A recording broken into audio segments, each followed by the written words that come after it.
My first ever online client paid me €197 per month, and he stayed with me for 18 months. He came on board just a couple of days after my initial announcement of me opening up my service online. And I started my online business with €0. I had no budget for any website or for paying marketers or anything like that. I started with €0. So this video is about showing you the real, gritty, unfiltered version of how I got things off the ground with €0. So if you're a physio struggling with the realities of in-person work, potentially you can follow the same steps to build your own online presence so you can start earning online and access a lot of the freedoms that working online allows you. Before I started online, I was living at home with my parents. I was working in a physio clinic where I was having one of two different types of weeks. The first week was where it was very quiet, and because my earning was directly linked to the amount of sessions that I held, there was a little bit of financial stress that came with that on these quieter weeks. On the contrary, there was weeks where it was really, really busy, where I was seeing easily 10 plus patients per day.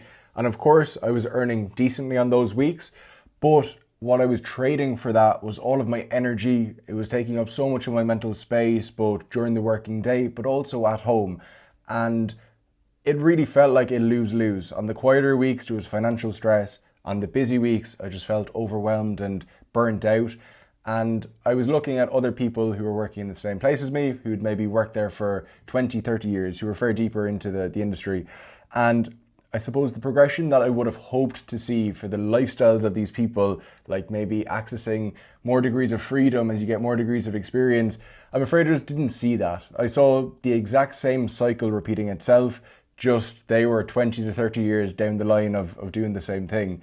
So for me, I very much knew that something had to change. And it's funny, if you ask the people that I studied with, they'll probably tell you that I was on paper probably like one of the best people in the class in terms of being suited to physiotherapy, in terms of my interests, in terms of my passions. It does really, really align with me. So I love physiotherapy, but for me, the model, I just didn't see it working. I didn't see myself being able to stay in this trading time for money model for 30 plus years. So I made a change. So now let's speak about how you can potentially do one as well if you're craving similar. So a little context about my decision to initially transition online. So I remember seeing lots of people online and also having people within my close circle who were in the personal training industry. And I saw how well they could transition their skills online to not only help people locally, but also help people around the world. And I saw the type of financial outcomes they were getting and I guess the degrees of freedom that they were living with. So that made me think, geez, like with my physio skill set, I can surely do this. Like I know a lot about the body. Like I genuinely believe I can help people and be of service to people. So I thought, why not? Let's give this a go. That idea festered in the back of my mind for a few months. And like a lot of us physios are, I'm a bit of a perfectionist, and that leads me to be a bit of a procrastinator at times. And this was definitely one of those moments when I saw the potential for using my physio skill set online, but I guess the protective limbic part of my brain, the survival part, was putting all of these mental barriers in my way and, making me hyperfixate on all the potential reasons why it won't work online. So I was in this mode of overthinking and procrastinating, which if you're a physio who's thinking about it online, you can probably relate to. But anyway, when I finally came to the point of taking action and moving forward with this, I remember it so clearly. I was coming home from a friend's house on the 206 bus going through Douglas in Cork, which is my hometown. And yeah, I remember thinking, okay, now's the time. Let's do it. Let's take action. And I knew that by the time I got home, I needed to have taken the first step. I needed to have done something definite to make this idea actually tangible and real. Because I knew if I waited too long, my brain would have thrown up another barrier to why potentially this won't work. So I started with no budget. I started wanting to take action there and then that day. So I'm going to speak you through the different softwares that I used in that day to get up and running, bare bones with no budget. The first tool that I used was Google Sheets. Everybody has access to it. It's free to use. So every client that came on board, they got a personalized Google Sheet. And this is where their rehab or exercise programming would be delivered. There would also be hyperlinks to video tutorials and how to perform the movements. And yeah, all basically of the programming was held in one place. I also had space in this Google Sheets for their weekly check-ins as well. So they had, a kind of personalized client hub in their Google Sheet. Again, it was nothing fancy. And I guess my hesitations before starting, one of them was I want to provide a really, really good client experience. And I thought that I needed to have this fancy app to deliver my training through. Well, in actual fact, what I found was clients didn't really care at all about the basic nature of, the delivery of the Google Sheet. As long as it was clear, as long as they trusted the process of what was detailed in the Google Sheet, they never even questioned the format, So that was definitely one of the things that was in my head.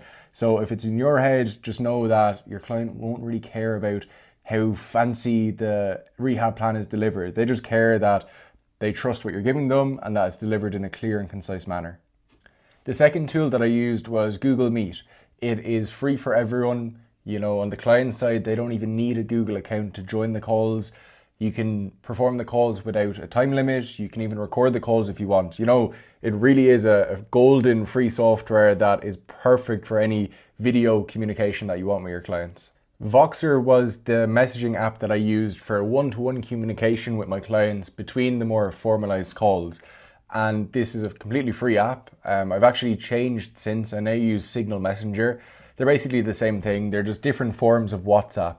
But for me personally, I think it is nice for the client experience for them to download a separate app that is purely for, the communication that they're going to have with you. It adds just a little bit of a premium layer to their experience as opposed to just messaging them through your personal WhatsApp. The fourth and final tool is MailChimp. This is a simple email software. There is literally hundreds, if not thousands, of email softwares out there that you can use, but MailChimp was the one that I initially used because it was free. It didn't cost anything on the basic plan, so that was perfect for me. I am a very strong believer in trying to build your email list from day one when you're starting your online business. Just to do a little segue onto that and why that's important. So it's all well and good building a following on, let's say, Instagram, or let's say building subscribers on YouTube. But ultimately, you don't own your audience on these platforms. If Instagram wants to ban you, there you go. That's all your audience gone. If YouTube want to ban you, again, that's your audience gone. So it is really, really important for the longevity and security of your business that you have some form of access to, potential clients that you have ownership of. And that's ultimately what an email list is. So MailChimp was the service that I used initially to give away free lead magnets and as a result, build my email list. And I've now been building that and growing it over the past few years, which gives me just an extra layer of trust that even if, things happen with my social media accounts, which touch wood, they won't, but it means that I will, still have access to a good audience of people who will potentially come on board as clients.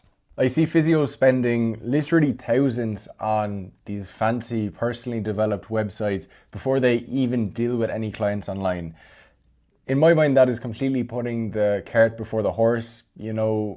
Having fancy infrastructure set up that can handle running a business is not actually running the business. You serving clients online is the running of the business. So prioritize actually doing the business thing before you then reinvest some of the funds you get from that into creating the more fancy infrastructure if you want that.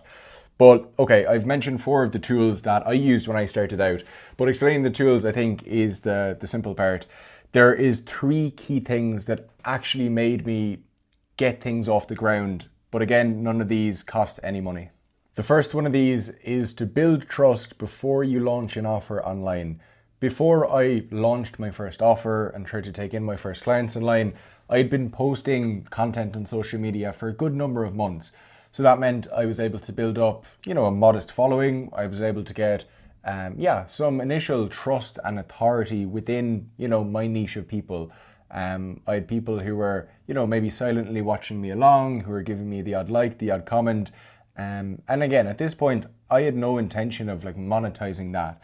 But what that few months of, front-loaded work allowed me to do, it was to build up a huge amount of, trust and authority within these people. So then when I actually decided to launch a service, there was already people who were pretty much waiting for something.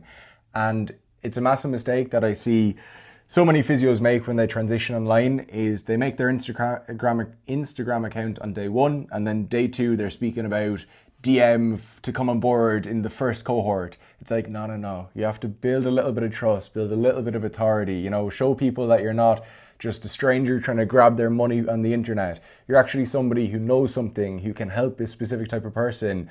So yeah, prioritize building trust. And then, after a few months, once you've built some of that, then you can start selling. The second thing is one person done brilliantly is the whole strategy, okay? So the first client that I brought on board, as I mentioned earlier, he was a soccer athlete and he ended up staying with me for 18 months. And he stayed with me for 18 months because I made as much of a humanly possible effort I could to provide a kick-ass service to him. But being that thorough with providing such a good service for him meant that straight away I was creating a really solid foundation and blueprint for how to handle online clients for the foreseeable. So again, something that I very often see physios, a mistake I see them making when they transition online is that their number one priority is getting their first 10 people through the door. In my experience and what my teachings would say is, get your first couple of people through the door. But your priority once you have a couple of people is providing a fucking great service to them.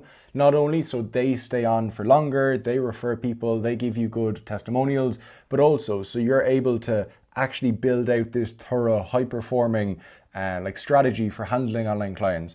And then once you're a bit more secure in what the process looks like for bringing clients in and, providing them with a really, really good result, then we can start to add scale and put more people through the system. The third insight is starting before you're ready is the only approach. By you overanalyzing and waiting until you have the perfect website and waiting until you hit your first 1,000 followers, it's all BS. That's all productive procrastination. You're putting obstacles in your way for actually taking the first steps to starting your business. There is going to be no reality where you start and then all of a sudden straight away you feel totally comfortable, you feel totally at ease. The whole part of why this is difficult, why starting a business yourself is difficult, is a lot of the imposter syndrome that comes with that initially. We are trained to be healthcare professionals. We're not trained to be entrepreneurs or business people. So all of these things, they feel really uncertain and scary to us. So just know that if you're waiting for a moment to feel comfortable and to feel safe and to feel ready, it will never come. That's why most people never take the first step to start their business. You got to start messy and just commit to trying to figure it out. If you are sick of thinking about it and you actually want to take action this week to get your own online physio business off the ground, I've created a free resource exactly for you. It's called the First Online Client Playbook. And it's a step-by-step approach that, as I said, you can use this week to attract your first online clients. And no, you don't need a big audience. You don't need to do paid ads. There's literally no barriers to entry in your way. So you'll find the link to that resource in the description of this video. So feel free to make use of that. Also, if you'd like to learn more about the systems that we use in the Remote Physio Mentorship to teach other physios how to start their online businesses, feel free to watch the free training that you'll also find in the description below. And if you're feeling extra generous, I think I currently have 17 followers, but that's okay because I'm committed to consistent action and I know that fast forward 3-4 years, I'll be looking back and there'll be at least a few thousand followers. So if you want to be one of those people that brings me step by step towards a few thousand followers, I would love if you hit the subscribe button. But other than that, have an amazing rest of your week and I'll speak to you very soon.